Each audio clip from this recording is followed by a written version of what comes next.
Hello lads and ladies, and welcome to the Killer Animals Iceberg. This video is going to involve animals from all over the world, from wolves and tigers to sharks and crocodiles, and even a few animals that I guarantee you didn't know were capable of being on this iceberg. And as with any iceberg video, we're going to be starting above the water at the tip of it, and then slowly making our way down into the more unusual and unknown killer animals. Funnily enough, I actually found this iceberg on Reddit of all places, and it was by a user named Baker. So massive shout out to them, because this iceberg goes pretty deep. For context, I am quite familiar with a lot of man-eating animals, and I know about 40% on this iceberg. That is a lot that I don't know about, so I am really excited to get into this, and I hope you are too. Couple final things before we fully get into it. Firstly, this video is going to be split into multiple parts. Originally, I wanted to do it in just one long video, however, there's just way too much to go over,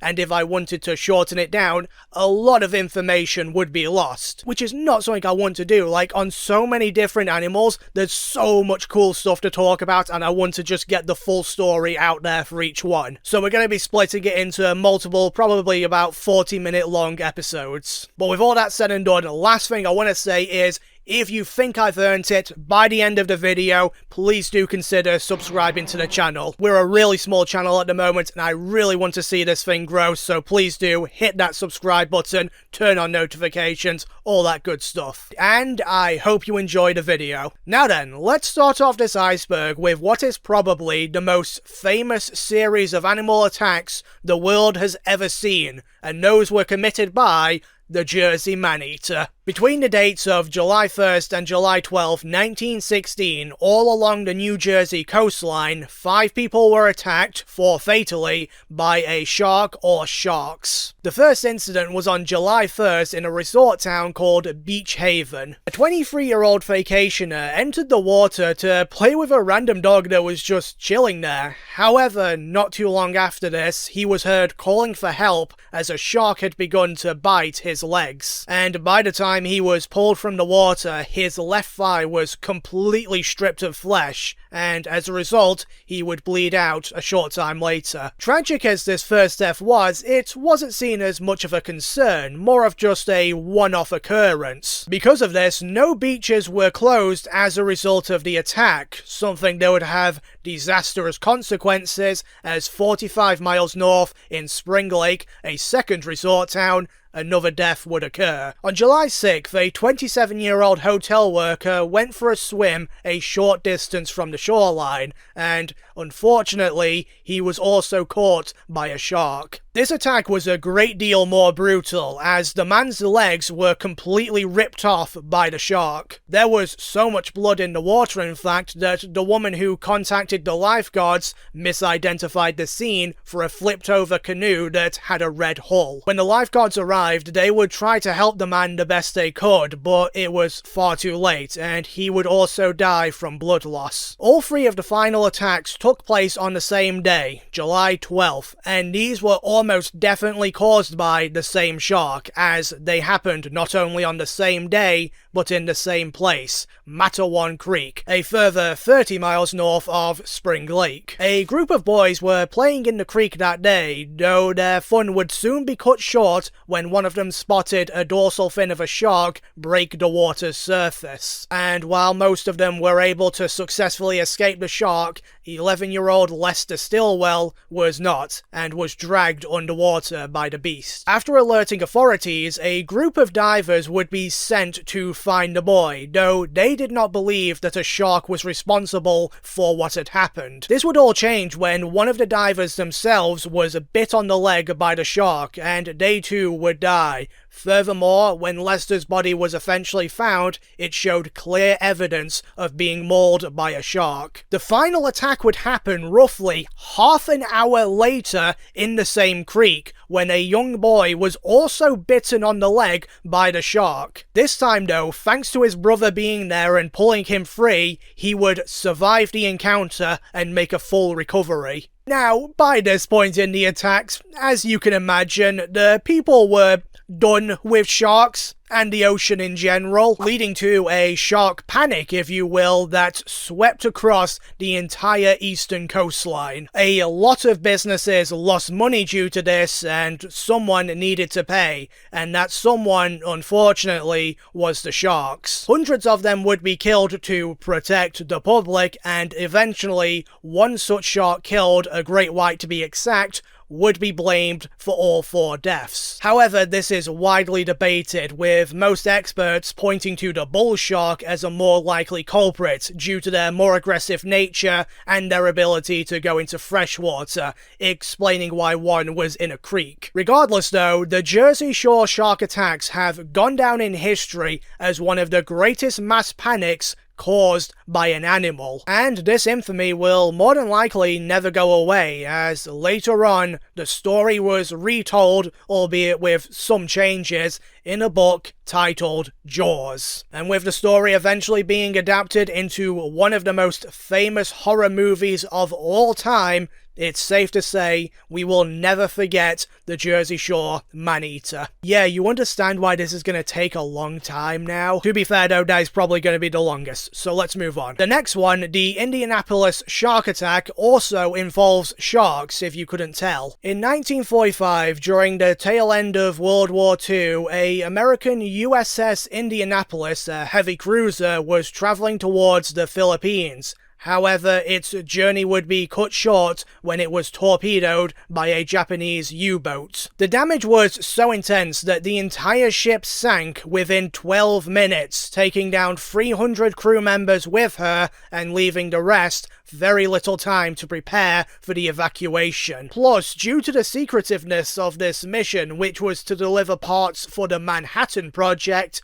no one knew they were actually there. Of the 900 sailors who survived the initial sinking, only 360 would be rescued, and a reason that number was so low is because of the rampant shark attacks during those 4 days they were stuck at sea. The culprits of which were oceanic white-tip sharks, and due to the fact the sailors were suffering from a lack of food, water, and even space on life rafts, one by one, they were picked off by these predators. While obviously the sharks weren't responsible for the full 600-odd deaths, with a lot of the sailors dying due to their injuries or drowning after suffering from exhaustion, they definitely did have an impact on a lot of their lives. There were genuinely terrifying accounts made that said the sharks would test the strength of a sailor by biting him, and if he couldn't fight them off, they would drag him under the water. It's quite possible that this one incident resulted in more shark-related deaths than in the decades and decades and decades following of accumulative shark attacks throughout the entire world. And it's because of that horrifying fact that the USS Indianapolis shark attack is considered one of the most deadly animal attacks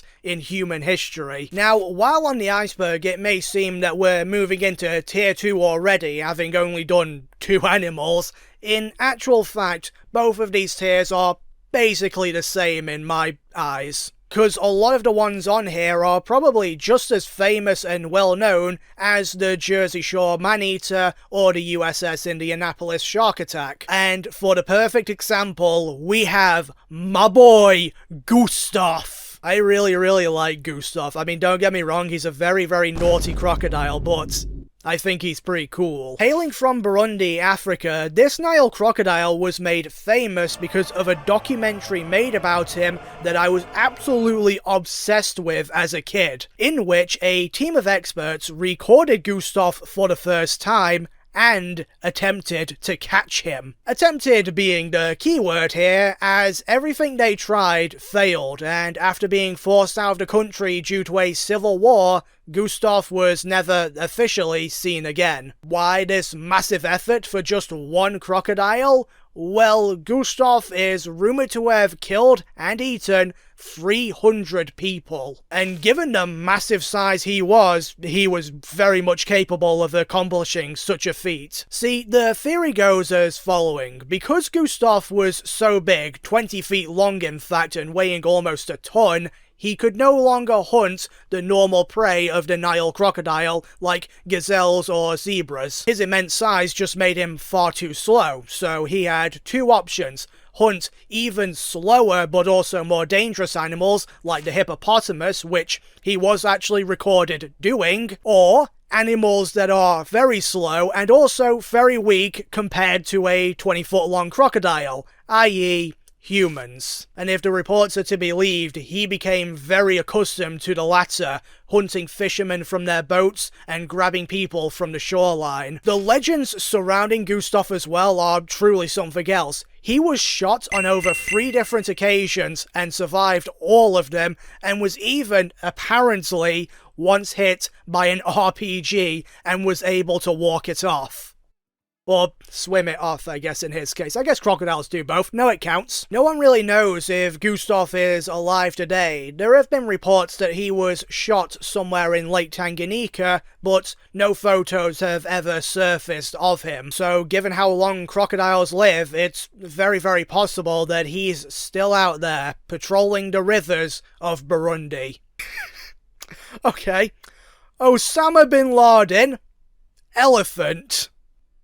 This was a bull, tuskless elephant who terrorized the Assam region of northern India between the years of 2004 and 2006. In total, over this period, this one elephant killed 27 people. The destruction of the elephant's natural habitat had caused them and humans to come into contact a lot more often, and by the time of Osama, both had killed a few hundred of the other. However, there had never been a single elephant that was this aggressive. Making things even stranger was the fact Osama was around 40 to 50 years old, and this is weird because it's normally the younger elephants, especially the male ones, which are more dangerous. During the breeding season, male elephants will undergo something called must, in which their testosterone will spike and will cause them to be, well, significantly more aggressive.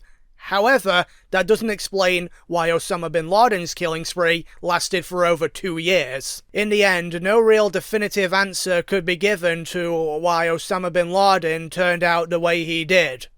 The elephant, not the man. And in 2006, on the order of the government itself, he was shot by a hunter. Which also should say a lot about how much of a threat he was. See, Asiatic elephants are endangered, and because of that, they're very much protected. But Osama the elephant proved to be so much of a danger to human life that he lost those privileges. Yes, he was endangered, but his actions endangered him.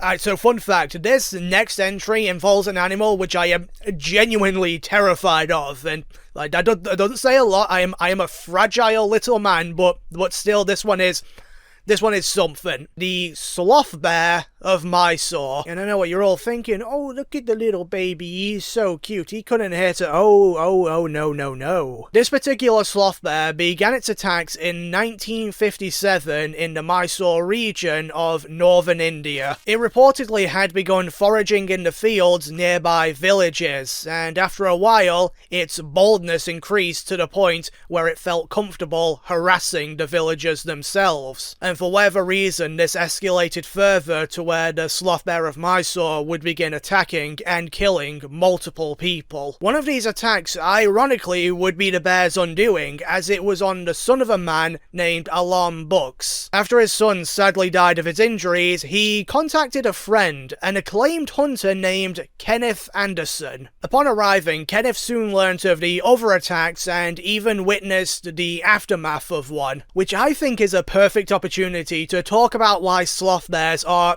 so just the worst. I think the best way I can describe it is, if they attack you, they're going to try to kill you, but they're not going to go for a kill, if that makes sense. So a big cat, lion, leopard, tiger, whatever, they'll just go for a quick bite round the neck and then that's it, game over, you're done. Sloth bears will not do that. They will maul the face and other sensitive areas and use their claws to rip you apart. Even if you are able to survive the onslaught, you will be terribly disfigured and probably missing some kind of body part. Now, eventually, after a few failed attempts, Kenneth was able to ambush the sloth bear of Mysore and shot it in the chest. By the end of the rampage, 24 people were dead and dozens more were severely injured. What couldn't be answered was why the sloth bear of Mysore began attacking people and killing people in such great numbers. While omnivores, sloth bears typically don't hunt in the same way other bears do, and while there was some evidence that some of the victims were eaten,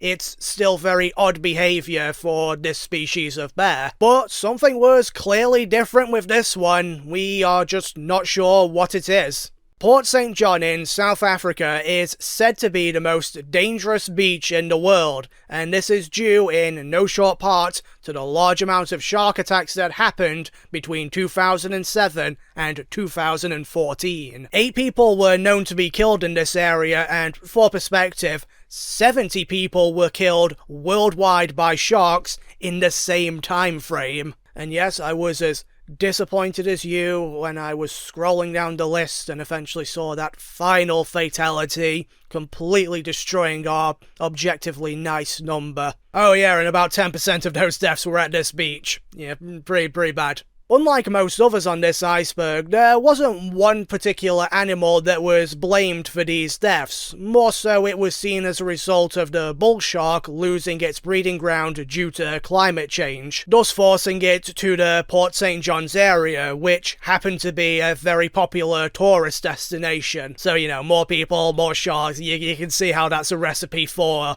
shark-related deaths. As for the attacks themselves, most seem to be a case of misidentification on the shark's behalf. They would deliver a bite before leaving, and unfortunately in a lot of cases this would prove fatal. It should be pointed out though, there also were attacks that were a lot more malicious and intense, and occasions in which a body was just never found. However, in 2014 the attacks stopped as suddenly as they started, and no one shark has been blamed for the deaths. Tilikum the orca is our first captive animal on this iceberg, being born into the wild and living there for about 2 years before being caught in Icelandic waters and transferred to Orca Hell, also known as Sealand.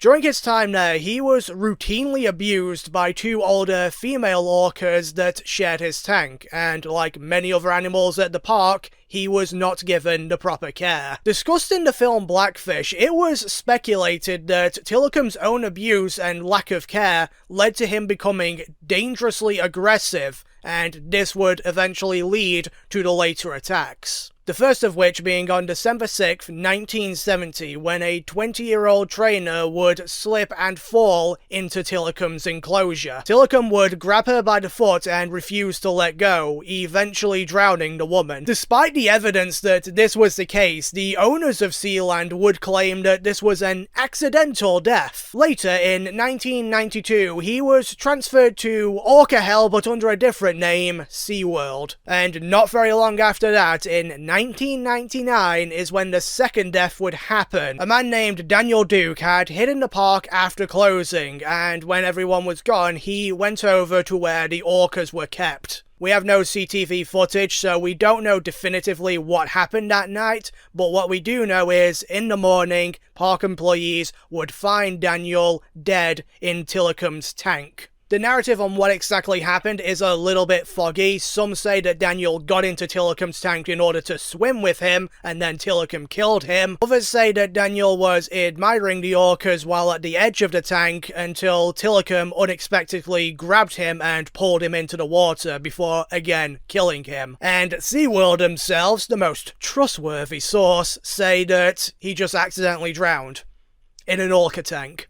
Yeah. Now, what is more than likely 2 deaths at the flippers of Tilikum, you would think SeaWorld would act accordingly. They did not. Tilikum's final and most well-known victim was Dawn Blancho, a trainer who worked with orcas at SeaWorld and had performed a lot of shows with the animals. During a routine show, Tilikum would grab Dawn. Some sources say by the ponytail, while most agree it was by the arm. Either way, she would be pulled into the water. Despite the efforts of many, Dawn unfortunately could not be saved from this attack, and she would end up dying due to her injuries. An autopsy report said that the cause of death was either drowning or blunt force trauma, the latter making a bit more sense given her arm was torn off and her hair was scalped. And you'll never guess what the upstanding owners of SeaWorld did after this.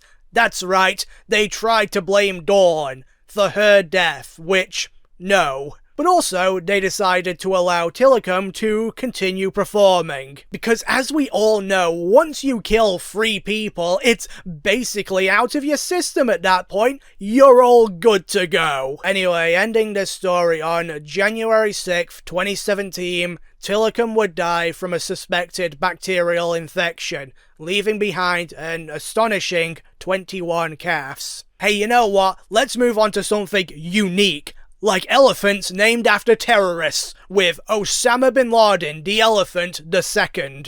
Yes, in the same country of India, in the same state of Assam, is another male elephant which went on a killing rampage. This one though ended up being significantly shorter, as it would only last for 24 hours in October of 2019. And would leave 5 people dead. As previously mentioned, this was another bull elephant, and given the short time frame in which the attacks took place, we can more than likely link this one to must, which as a reminder is something male elephants get during breeding season, in which their testosterone levels spike and they become increasingly more dangerous. A few months after the attack, Osama Bin Laden, the elephant II, was successfully tracked down and tranquilized by park rangers. This was in order to relocate him further away from humans, or to an elephant rehabilitation site. Tragically, neither of these would bear any fruit, as a few days after being caught, Osama Bin Laden, the elephant II, would die. I couldn't fully confirm the cause of death, but either way, this ended the tale of Osama Bin Laden, the elephant II. And also, with that, we are finished with our second tier of the iceberg. We've still very much only looked at animals that I think a lot of people would be familiar with, except for the second, or I guess third, Osama. That one caught me off guard. But now let's move into the third tier and see what we might find. And this is where things are going to get a little bit interesting, because while a lot of the ones here are still recognizable, they are also a lot more sinister. This tier seems to be a holding ground for some of the most dangerous man-eaters the world has ever seen. So I think no better place to start would be than with the Tsavo man-eaters themselves. In 1898, during the height of colonialism, the British were in the process of building a railway linking the interior of Uganda with the Indian Ocean. All seemed to be going well at the start, until a pair of large, maneless, and incredibly deadly lions began attacking, killing, and consuming the construction workers. See, at the beginning of the attacks, it was fairly common for the construction workers to just sleep out in the open, more or less without any real protection, making them easy targets. One, or in some cases multiple of them, would be picked off by the lions, dragged away to the nearby brush where they would be eaten. As the attacks progressed, the workers began construction of what were essentially forts around their campsite in order to keep the lions out.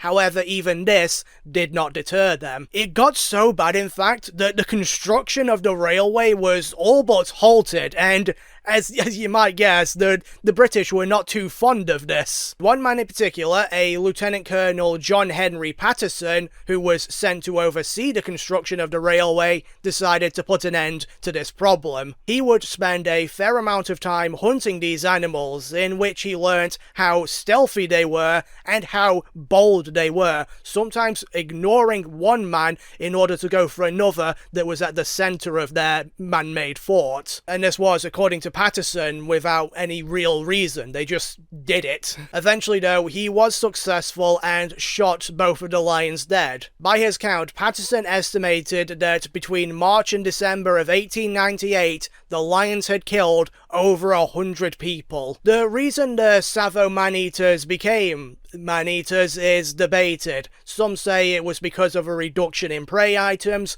others say it's because they began feeding on human bodies that had drowned in the river, and others say that one of the lions in its right canine had a root canal problem, and that made it near impossible to hunt its regular prey. Oh, by the way, get ready for that to be a recurring issue. Regardless of what caused their attacks, the Tsavo man-eaters will go down in infamy as one of the most dangerous pair of animals to ever inhabit Africa. The beast of Gévaudan is one that I absolutely cannot do justice. This is going to be a really short one, because if I try to go any further, it's just going to devolve into like an hour-long tirade. Like seriously, there's so much stuff and I need to keep this simple, so let's just get into the basics. Starting in 1764 and lasting 2 years, some kind of animal began attacking and killing people in the former French province of Gévaudan. A lot of information about these attacks is contested, with the number of deaths, for example, ranging from 50 to 145. The animal itself also ranged from fairly understandable, like a wolf or a wolf-dog hybrid,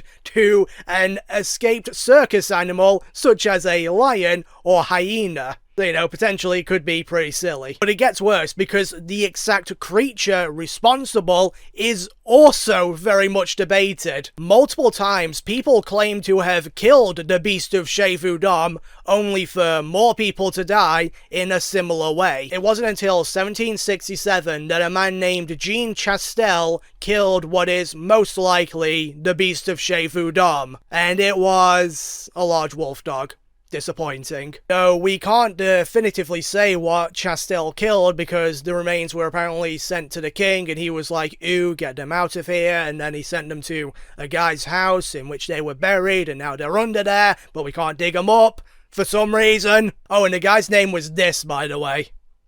Goddamn French. Alright, anyway, we've had the Tsavo man-eaters, Osama Bin Laden the elephant, the beast of Gévaudan, and now we've got Murphy. This is another rogue, tuskless bull elephant that rampaged through India, this time the Kanala region, really mixing it up. In 1998, Murphy would become a threat to public safety, and before his capture, will have killed roughly 23 people. So very similar to the other ones, he was just an incredibly aggressive elephant that needed to be stopped. What makes Murphy interesting is what happens after he was stopped, though. Like Osama Bin Laden the Elephant II, Murphy was captured by the Forestry Department, and this time would be successfully moved to what is called Udamale Elephant Camp, where the plan was to rehabilitate him and turn him into a friendly, peace-loving elephant. And you might say, that's really dumb, and I will say, it worked. A short time later, and officials were saying that Murphy was one of the most well-behaved elephants at the camp. This was not without controversy though, as Murphy was basically chained in place for what I can tell was a great deal of time, essentially until his training was complete. Animal rights activists were furious with Murphy's treatment during this time, which is very understandable, but nothing was ever done and his training continued until he was well behaved. And Murphy would live to the age of 58 before dying due to deteriorating health. The Champawat tiger is one that, if you're familiar with it, needs little fanfare to be feared. This feline is quite possibly the single most prolific man-eater of all time, with a reported body count of 436. Beginning life in Nepal sometime around the 1900s, this female Bengal tigress began terrorizing local villagers. At first the attacks were rather sparse, with a great deal of time between each of the killings. However, soon she was hunting with such regularity that it became clear to everyone that humans were now her main source of food. It got so bad, in fact, the actual economies of some of the villages in Nepal began to massively suffer, and even the Nepali army had to get involved to kill this tiger. And yet, even with all this additional help, they only succeeded in pushing this problem upon India. The Champawat tiger would cross the river Sharda, entering India and unleashing its rage upon the populace. At which point I like to think the Nepali army was like, a job well done. Turns out this tigress did not care who she was eating, because as soon as she was settled down, she began hunting humans again, only now in the Champawat region of India. She would hunt her victims during the daytime, completely opposed to normal Bengal tigers who like to hunt at night, and she even seemed to have a strategy to avoid being caught. She would kill in rapid succession in one area before travelling a large distance to another, then she would repeat the cycle. This made it a lot more difficult to track her. This all went on for years, until finally, a man named Jim Corbett entered the picture. Being a skilled hunter, he was hired to kill the Champawat tiger, something that many others had tried and failed to do. But Jim was incredibly persistent, and after months of tracking the tigress through the forest, he eventually got his opportunity. The Champawat tiger had moments ago killed someone and dragged their corpse into the forest, leaving behind a large trail of blood. Jim, for his efforts, had essentially been granted a very morbid breadcrumb trail, which led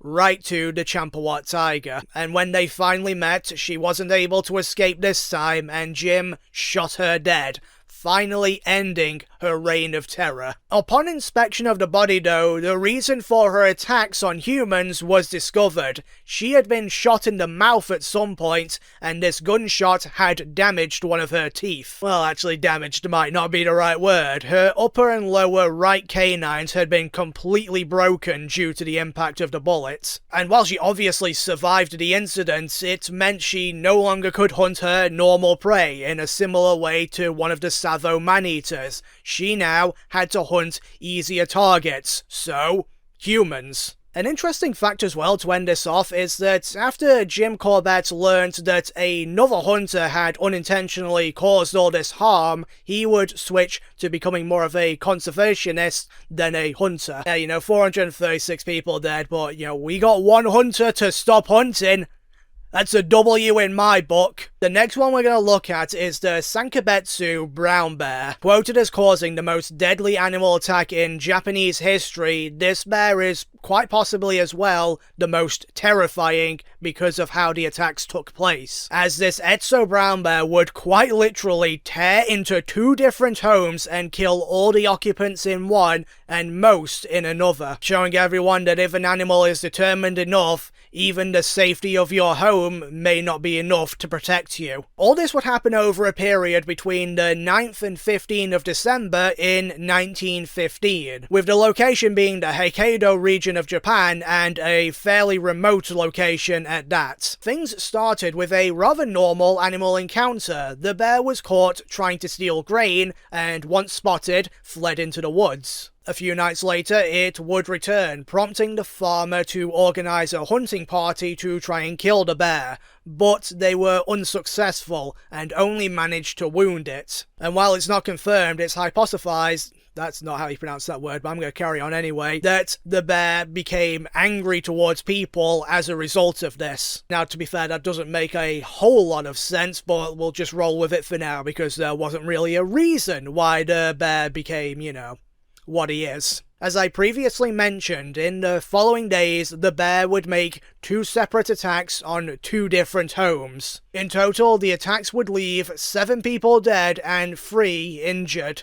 In addition to that, there was a lot of hoopla when it came to trying to kill the bear. At one point, a group of men waited with guns at the first house that the bear attacked, expecting it to return so it could finish eating its meal, which it eventually did. However, when the men opened fire, only one of them was able to land a hit on it.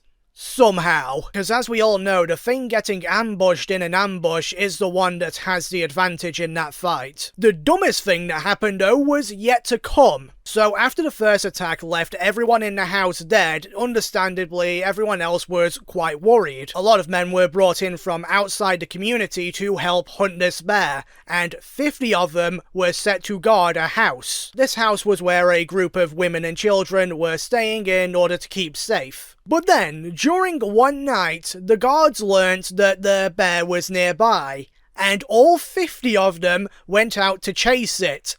They soon learnt that they had been following a ghost. In fact, the bear had looped around and gone back towards the house. The house that was no longer guarded.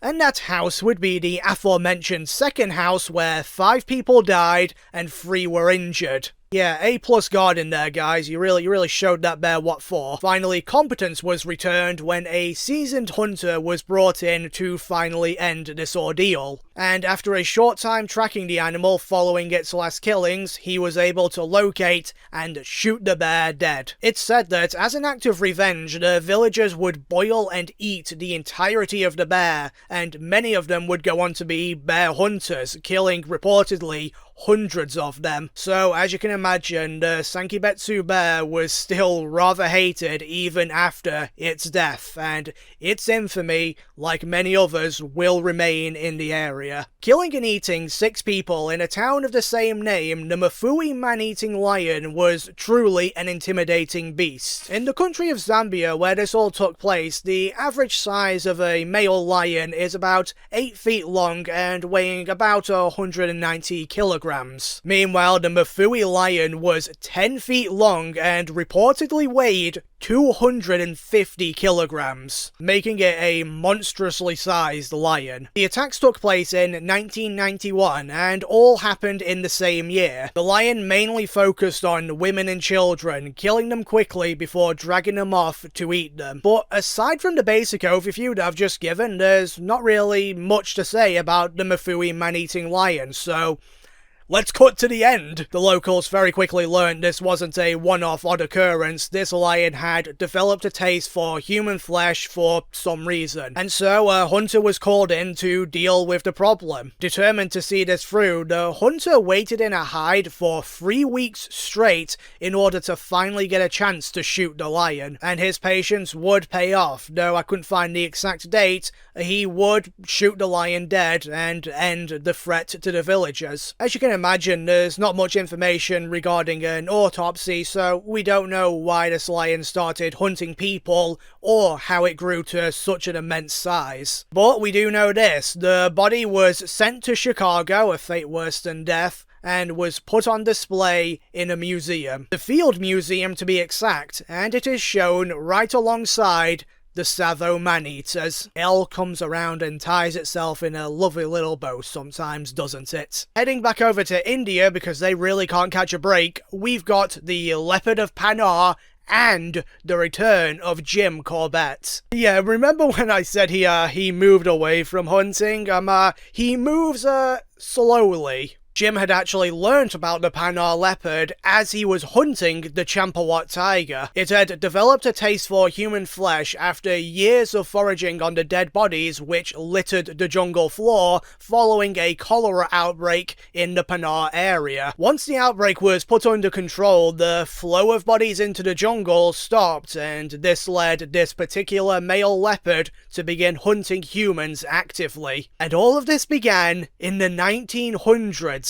Meaning, the poor bastards of India had to deal with the most prolific man-eater of all time, and the second most prolific man-eater of all time. Because yes, the Panar leopard had a kill count of about 400 people, and given how stealthy leopards are, it's possible that number is even higher. Man, I do not know what kind of deity y'all angered back then, but Something went awry. The Panar leopard was almost invisible while hunting, and it showed incredible intelligence, dodging numerous traps set by the villagers. After hearing all of this, and after dealing with the Champawat tiger, Jim Corbett would make his way to the Panar region, intent on killing this leopard. Honestly, one day I might make an entire video about Jim Corbett, because there's some pretty interesting stuff that I just kind of have to rush over. Like how when he arrived, he went to the house of a man whose wife had recently been severely attacked by the leopard. Rather than leave the two of them alone, Jim would stay in the house with them, all the while the leopard, who had returned, was trying to break in through the walls. After multiple failed attempts to hunt the leopard, Jim would have 2 goats tied to a pole where nearby he was waiting with a shotgun. Sure enough, the Panar leopard would come, however it was far too dark to see it, so Jim had to make the shot based on the sounds of the goat being attacked. When he did fire, it was only enough to wound the animal, not kill it, but the wound was deep enough it left a large trail of blood. Jim now had a much easier time finishing the leopard off, as he tracked it down with several other people and would shoot it dead. Interestingly, there wasn't a lot of spectacular things about this particular leopard. There were no injuries that would have led it to hunting humans, it was just a regular leopard. This is why the theory that it had started killing humans after its supply of bodies it was most likely consuming dried up. And with that, the story of the second most prolific man-eater of all time has ended. Hey, remember the trend of naming killer animals after terrorists?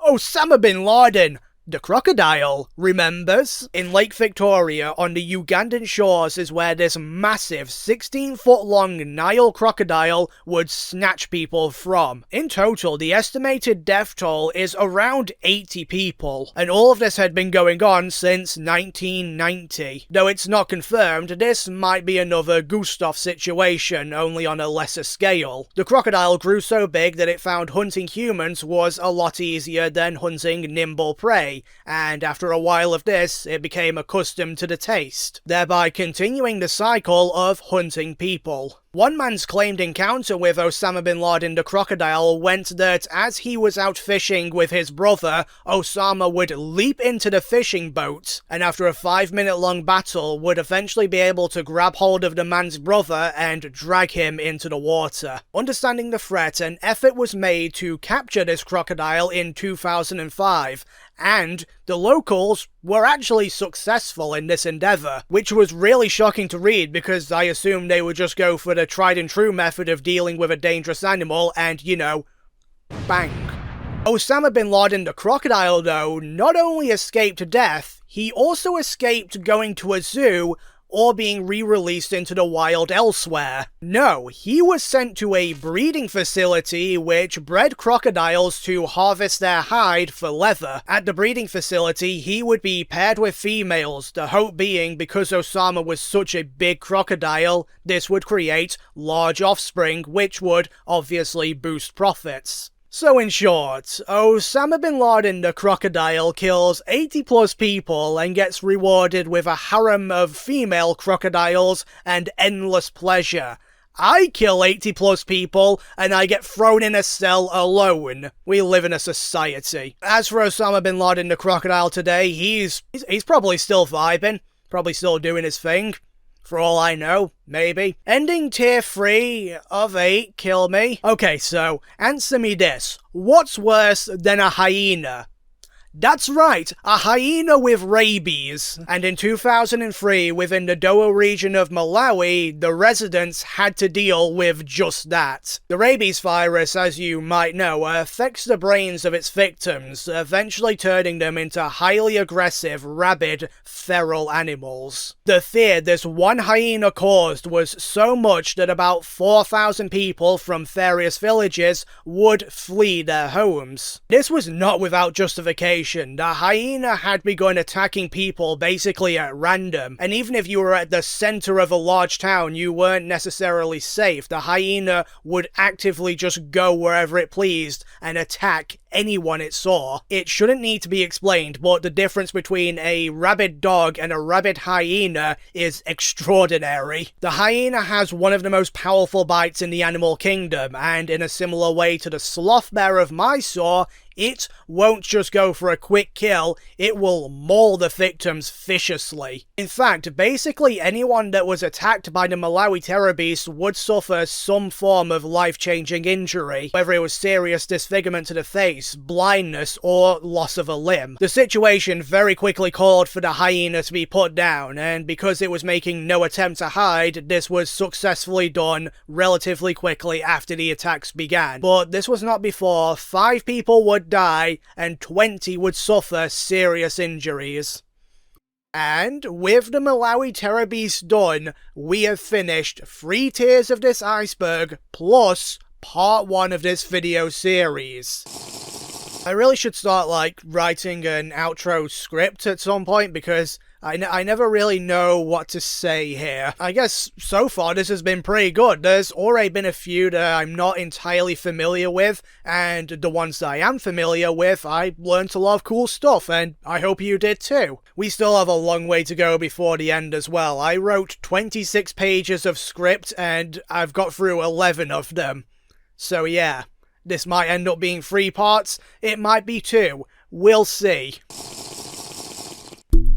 If you haven't already, go and check out some of my other videos. I spent a lot of time on them, and I'd really appreciate it if they got some love. We looked at a funny tank, we ranked every single lake monster, you know, they're okay. I think you should go and watch them. And I also think, if you think I've earned it, please do subscribe to the channel, it really would mean the world to me. I'm still in a stage where YouTube just doesn't recommend my views, but maybe with a few more subscribers, that can be fixed. So yeah, please do. I don't know if you ever hear that. That's people going upstairs. I don't know if that comes across on the mic. But anyway, with all that out of the way, I hope you have a fantastic day, lads and ladies, and I'll see you all in the next one. Bye bye.